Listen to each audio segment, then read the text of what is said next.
Cruella was directed by Craig Gillespie and stars Emma Stone as the titular character, and this is the latest live-action Disney reimagining, or remake, in this case reimagining, of one of their popular franchises, that being 101 Dalmatians. And in this movie, you essentially follow the origin story of Cruella de Vil as she starts off as Estella, and she rises up the ranks and becomes the character that we know her to be, and her competition with the Baroness, played by Emma Thompson, a fashion designer in London who has everyone at her beck and call, and eventually the two of them are pitted against one another. And that's all I can really tell you about the movie, because we were actually, at least in my email, I was told not to talk too much about the plot and refrain from giving away any details or spoilers regarding the movie. And I thought about why, and frankly speaking, there are things about it which I don't really want to reveal, and so for that reason, I'm not going to tell you too much about the film. I was interested in this movie because it actually felt like they were trying to do something different for once. With the Disney live-action reimaginings and remakes that have been happening, I haven't really liked a lot of them. I think the last one I really liked or enjoyed was probably Beauty and the Beast in 2017.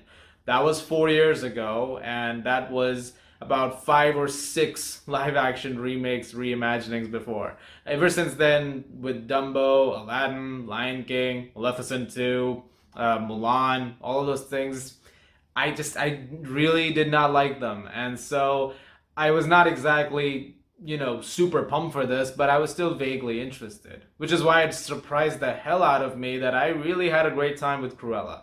Because this actually is something different from what Disney's been doing. This is one of their best live-action movies in years. They've done a brilliant job with this film. It feels so disconnected from stuff that Disney has done when it comes to live action that I actually mean that as a compliment. I like that this is the route that they've decided to go for this movie, and they let the writers and directors and everybody involved in this do that. This film also benefits from the fact that it's rated PG-13. Now, I know what you're thinking. Mulan was also rated PG-13. Why is this such a big deal? Well, Mulan still could pass off as a PG movie, because I watched that film and I kept thinking, yeah, I guess it's PG-13, but it doesn't really feel like one. This is a darker, grittier movie that actually feels like it earns that rating. And I really like that. It actually feels like they're taking some risks in telling this story. This is a very Devil Wears Prada meets, I know the poster's behind me, but Joker kind of film, and it really works. And a lot of that is due to Emma Stone, who, I'm not even kidding,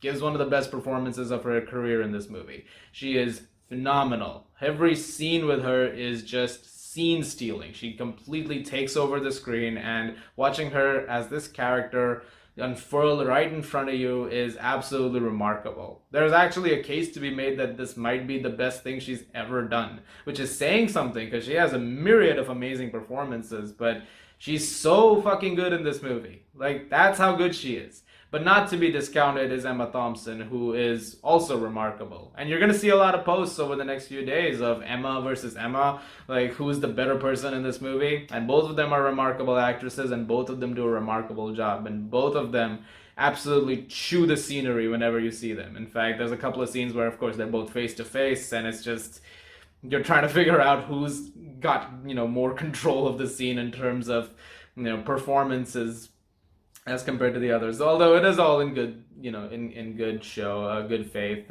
So let's not try and get ahead of ourselves here. But what I really love about the film is also the supporting cast. Everybody in this film gets a chance to shine. Joel Fry and Paul Walter Hauser, they play Cruella's friends. These are people she's known since she was a kid, and her connections with them and they themselves getting their own characters, they were very compelling, and you really cared about these two as well. And they were really hilarious, especially Paul Walter Hauser. He's really good in this movie.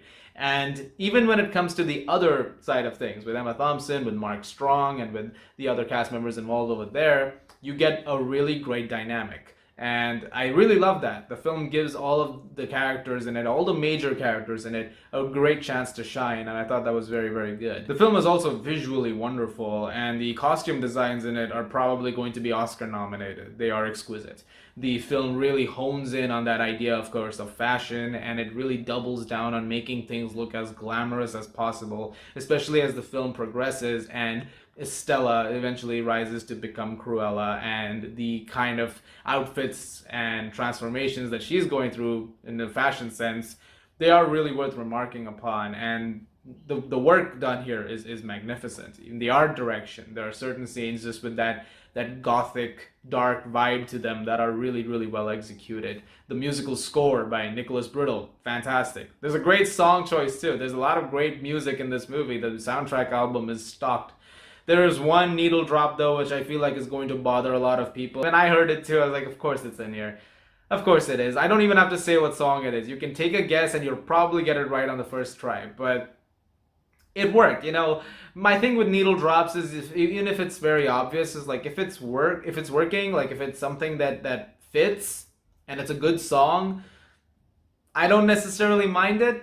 I'm okay with it. Zombie was in Army of the Dead last week, and now there's this song in this movie. It's like, yeah, you expected them to be there, but they work for the story they're telling. Cruella is not a perfect movie by any means. It does have some issues. I would say the biggest issue with it is runtime. It's 2 hours and 14 minutes long, and it could have easily been 15 minutes shorter. It could have been maybe a tight 2 hours, or maybe even slightly shorter than that. I think the film drags a little bit, especially in the second half, where the pacing does get a little wonky. This is something I had an issue with regarding I, Tonya as well, which was Craig Gillespie's last movie.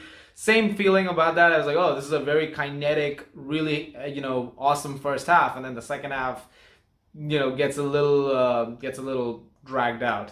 Similarly, I had an issue with that over here, but both movies, when it came to the other stuff, when it came to all the other aspects that I've mentioned, it excelled in those, and once again, Cruella excels in those, and I really, really like this movie. Aside from a few little issues here and there, I had a blast watching it, and I hope you guys enjoy it too. And that's why I'm gonna give Cruella an 8.5 out of 10. It's out in theaters this Friday, and it's also going to be on Disney Plus Premier Access for $30, I believe.